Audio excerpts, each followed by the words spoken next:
Welcome back to another episode of Bitfinex Talks. I'm your host, Ricardo Martinez. Today, I'm here with Only LARPing, co-founder of Karate Combat. Karate is the token for the full contact fighting sport, Karate Combat. Thank you for coming on the show, Only LARPing. How are you today? Good, man. It's my pleasure. Thanks for having me. So I'm really happy to have you here. Prior to you coming on the show, I was totally unfamiliar with Karate Combat as a sport, and really didn't know much about the project until you guys decided to list on Bitfinex. It seems extremely interesting. The video that I saw was amazing looking. Can you kind of tell the listeners what Karate Combat is?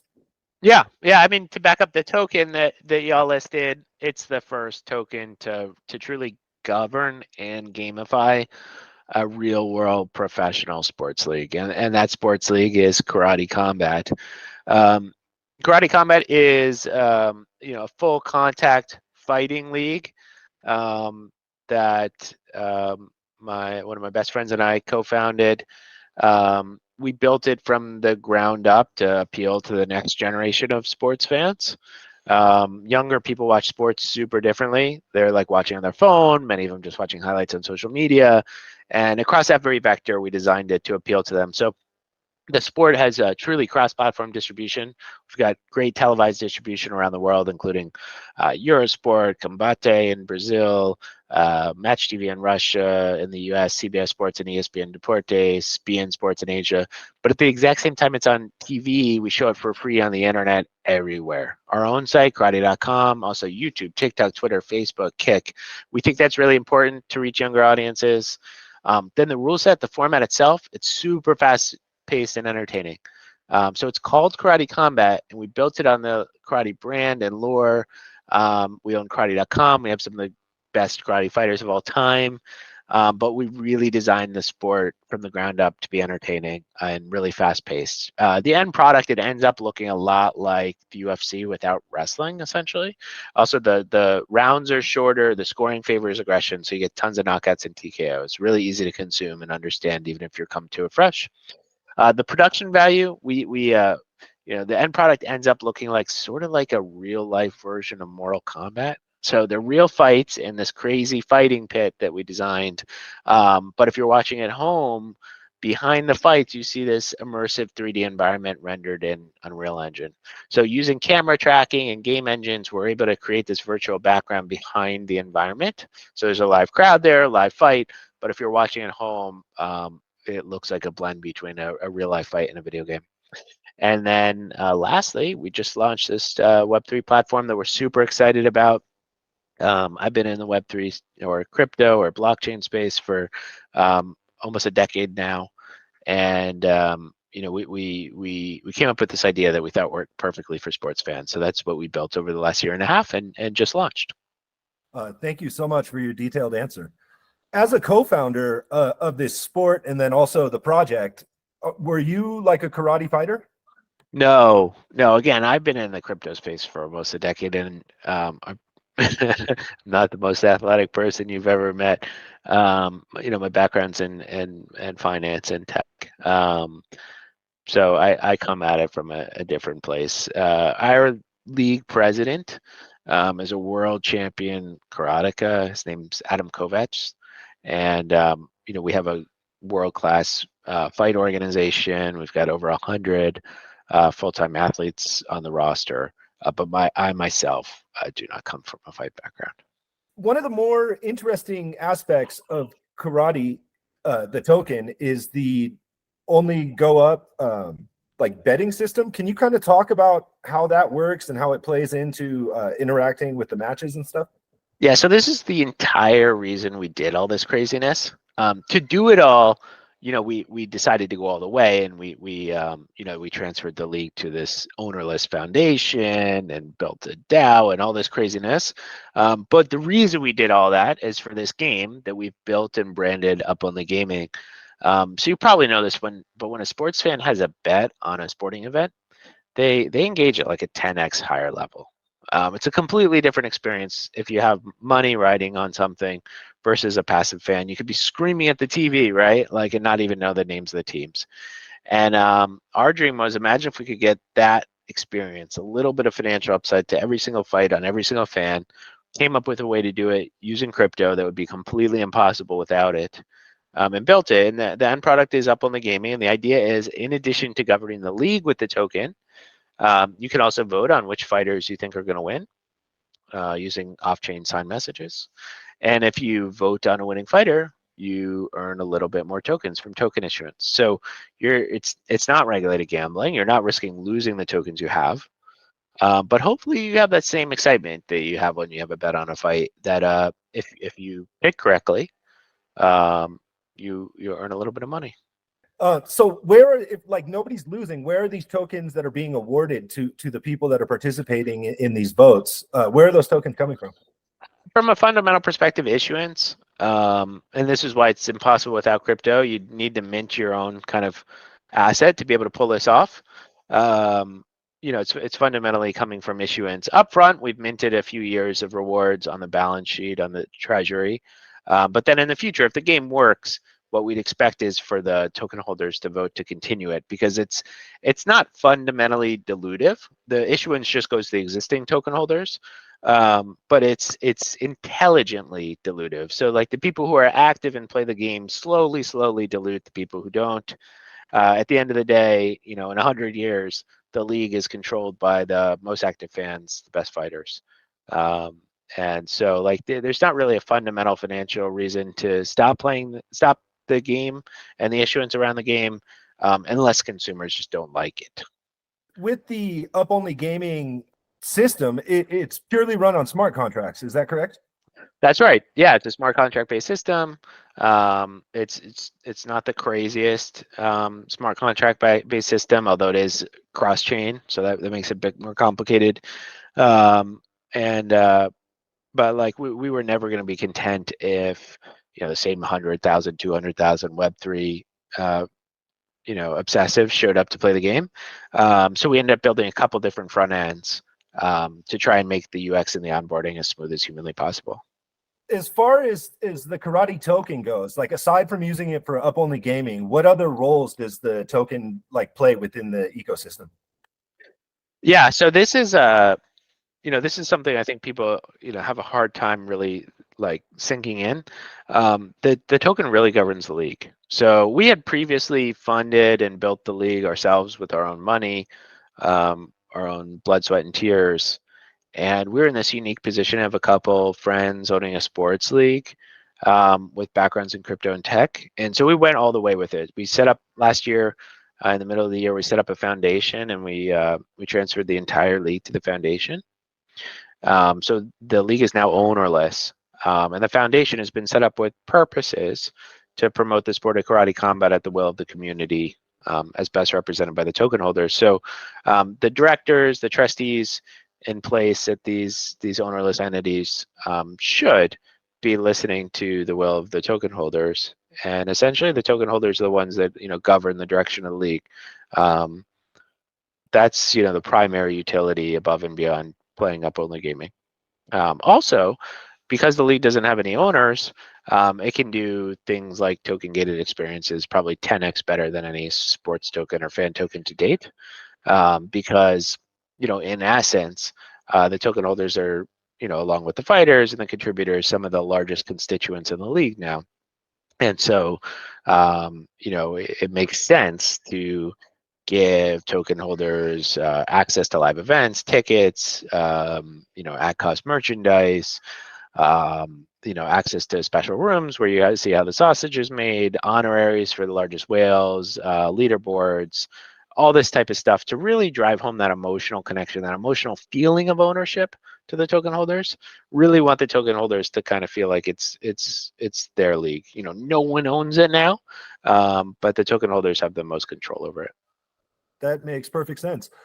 As far as karate combat, the sport goes, how long has it been around? It seems like it's a pretty new sport. How long ago did you guys found it? It's very new as far as the sports league goes. We are in our 5th or 6th year now, and it's sports league is not a trivial thing to build. It takes time, and one unique thing is that we actually built most of the sport live to tape. So for a few years, we were filming events in Budapest and rendering these virtual backgrounds in post-production. This past summer, the technology got into a point where we could take the events live without sacrificing the virtual backgrounds. And so, that is a new direction for the league, and it's definitely amped up the growth rate. Yeah, that's seriously the first time I've ever seen anything like that in any kind of sport. Can you talk a little bit more about like how you guys are rendering these backgrounds and like what kind of backgrounds viewers can expect to see? Yeah. So a 3D world is built out in Unreal Engine, right? Like similar. How do you would think about a 3D world being out in a video game, and then using real-time camera tracking. The game engines are able to render live the backgrounds. It's a technology called extended reality, right behind the fights. So, for a few events, we were doing this partially using very, very large LED screens, but we were able to get away from that too. So now it's a completely virtual experience. If you're there, you don't see any of it, except if you look at the TV on the wall or look down at your phone at YouTube.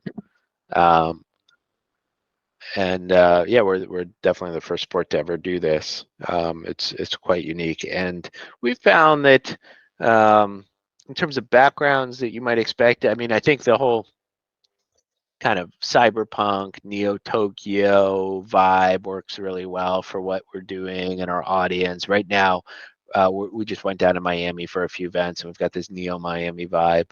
But we also want to do creative stuff like collaborate on curated backgrounds. With some of the best NFT artists in the world. That type of stuff. You might also see sponsors take over entire backgrounds, right? There's some movie or video game launching, we could actually hold an event inside their game,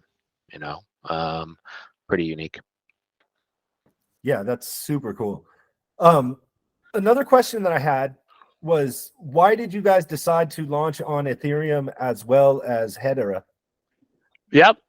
So at the beginning of 2021, we were talking to most of the active level ones, and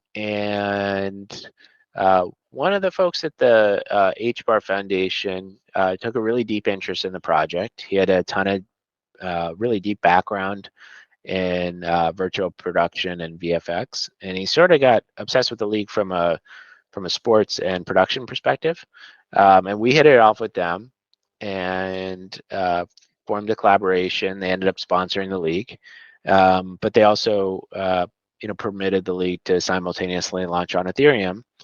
The idea being, there's this really deep on-chain liquidity on Ethereum. That's important because this is a mature, sports league as far as crypto goes, and the kind of on-chain liquidity there was a requirement of ours. You never know if awesome exchanges like Bitfinex are going to be willing to list you at launch. And then on the other side, we had very pretty intense requirements. We really view tokens as a customer acquisition tool, and we want to be giving away up to half of the tokens over the course of 10 years or whatever to the fans, and doing that through really small dollar kind of airdrops and customer acquisition campaigns, just continually iterating and trying new things, replacing Facebook marketing with the karate token essentially. To do that, to give someone $10 of tokens, or right now we're giving out 15 cents of tokens, you got to do it somewhere really cheap. So, a chain with very low transaction fees. So if I wanted to participate in one of the votes, like how much is the average vote? Like how many tokens do I have to put up or whatever to vote for? It's arbitrary, and the more tokens you put up, the more you can win. But in terms of rewards, like you might expect rewards, on average to total kind of 2 to 5% if you get your picks right, or maybe a little bit higher, 3 to 6% or something, depending on if you're picking even odds fighters or long shots, etc. The odds are all set pari-mutuel, but yeah, it's up to you. The more tokens you have, the more you can win. Okay, cool. And then how do people interact with the up only smart contract? Yeah. So we end up building a couple different front ends. They're going to be open source, so hopefully people will fork them and build their own crazy stuff. We built a web app on that is accessible through Ethereum wallets and Hedera wallets. Your typical web app, like kind of what you would expect to see interacting with like a DeFi or GameFi project. And then we built a mobile app with a non-custodial Hedera wallet inside of it. And this is the this is the front end that we think should be easy enough for any sports fan to use. When we kicked it off, anybody who downloaded it got some free tokens. We have that ongoing right now, although the amount of tokens is pretty low. And this is how we really see onboarding millions of people. I also saw that I think later this month you guys are having another tournament or like fighting event. Do you want to talk about that? May 20th, yeah. I mean, it depends when this comes out, but it's this coming Saturday. And we've got 10 fights, including a world championship fight in Miami, Florida. It happens to be the same weekend as Bitcoin Miami. So we've got a couple hundred people from Web3 coming to the event, maybe 300 or something actually. And it will be the first time that the fans can play up only gaming on the at the event. So actually, up only gaming kicks off in 48 hours or so. I don't know if this is going to come out before the event on Saturday, but people will be able to check it out, I'm sure, on YouTube and all that. So as far as being a new sport, like how many people are tuning in online and like how many people are watching these fights? Yeah, I mean, we make it really, really easy to tune in. And so there's over 10 million people tuning in for a portion of the events. And then also we run the highlights concurrently, and there's many more millions checking out the highlights. So we're getting like 100 to 200 million organic views on the internet every month. Wow, okay, that's impressive. With Karate Combat, like who are some of the like well-known like world-class martial artists that fans might know? Yeah, so pretty interesting. So we do have some of the best karate fighters literally of all time. And the headline there is a man named Rafael Agaev. He's literally considered like the karate goat. And then we also have a number of the best kind of kickboxers that the world has seen, including Raymond Daniels, Gabriel Varga. And so it's a striking rule set. So if you're really talented at punching and kicking, but perhaps jujitsu or grappling or wrestling isn't your strong suit, it's somewhere you can compete really well. So you see people, you also see kickboxers crossing over into it. On the announcer booth, we have some of the most famous fighters of all time, including Bas Rutten, George St. Pierre, Stephen Wonderboy Thompson, Lyoto Machida. You mentioned that there's lots of like knockouts and stuff like that, but is it like point based? Like how No, it's not point based at all. I mean, if it goes to the scorecards, it's point based, but the scoring actually favors aggression. So in Olympic karate, you can actually lose by hurting your opponent. That happened in the most recent Olympic gold medalist. A fighter knocked out his opponent and lost, and ended up getting a silver medal. But no, karate combat's the opposite. It's full contact, and we actually also implement an extra round. So if the score is close enough to tied at the end and the fight hasn't been finished, the judges can send it to an extra round. Okay, cool. So there's like a tiebreaker round. So is there like a championship belt or like how are the rankings determined? Yeah, what you'd sort of expect. There's a championship belt per weight class. There are unofficial rankings right now. We will soon have community-based rankings that the DAO is driving. But those are not necessarily determinative of who fights who. So it's sort of similar. The UFC has press rankings, but it doesn't mean like that's who gets the title fight. And so It's a belt-based system per weight class with rankings that are used to kind of help explain things to new fans. Do you want to talk about the Sensei Foundation a little bit and how they're in control of the league and why you guys decided to make the league ownerless? Yeah. I mean, this is, pretty crazy. And I think it will be sort of hard to replicate because most sports leagues aren't owned by, a couple of friends who are really comfortable with the long-term trajectory of Web3. But yeah, so we established a foundation and trust, and we transferred, sold the entire league to it. And, it's ownerless, right? So it's like set up to hopefully last in perpetuity. But it's set up with a purpose, which is a little bit like a legal smart contract. It's set up with a purpose that nobody's really supposed to change, such that the vehicles, the entities are supposed to be, essentially governed by the will of the community. So when the token holders cast votes on things, be they supplier selection or fight selection, you name it, the directors that need to sign legal agreements, etc., should in most cases be listening to the will of the community. There's some exceptions, and you have to get into the nitty gritty to really look at every single governance decision, but that's the overarching theme. We also want to make it really easy for people to participate in governance, so we ended up building snapshot voting, proposal voting directly into the mobile app. So hopefully we'll have tens of thousands of people participating in governance. You mentioned an example earlier about the only up gaming rewards being like a governance decision, but like what other kinds of governance proposals can you give us like some examples? Oh yeah, I mean suppliers, for instance. Like the fight supply group, the marketing group, etc.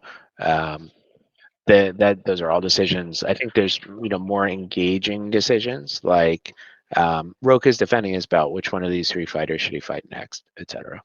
Apart from like using the karate token as governance, is there any plans to use it like at the events themselves, like to purchase, I don't know, like a beer and a burger or something like that at the fight? No, I don't. I don't really see us pushing that hard in that direction. I think, what we really want is for people to become like emotionally connected to their stake in the league versus viewing the league as something to spend. Almost how people might treat their NFT profile pic. I'm not sure we really do want to encourage people to spend it. I think we want to encourage people to view it as like their stake in a league that they treasure. Okay, no, that makes sense. I was just wondering because a lot of token projects like have a payments aspect to like their utility token. So I was just wondering if you guys had anything like that planned. Is there anything that I haven't asked you, Only Oh man, Larking, about that was karate combat? that was pretty efficient, man. Trying to think. No, I mean I think that pretty much does cover it, to be honest. We're excited to partner with you guys. Would love to find additional ways to work together with y'all. This was a lot of fun. Nice. Well, thank you again for coming on the show. Before you get out of here, would you mind telling the listeners how they can tune into the fights, how they Oh can yeah, participate absolutely. in the Okay. Web3? Yeah. Number one easiest way, go to karate.com. That's the league's website. You can find links to literally everything there. We also stream the events there. Also, YouTube, Twitter, Facebook, Instagram, TikTok, you name it. Just search Karate Combat, you'll find it. And then, for like really Web3 focused stuff, head to discord.gg/Karate Combat. Okay, cool. And then the mobile app is available for iOS and Android, or only one or the other? It's available on iOS already, and will be available on Android hopefully sometime in June. Okay, cool. And for the web app, what's the website? App.karate.com. Okay, nice. Well, thank you so much for coming on the show and discussing karate combat with us. My pleasure.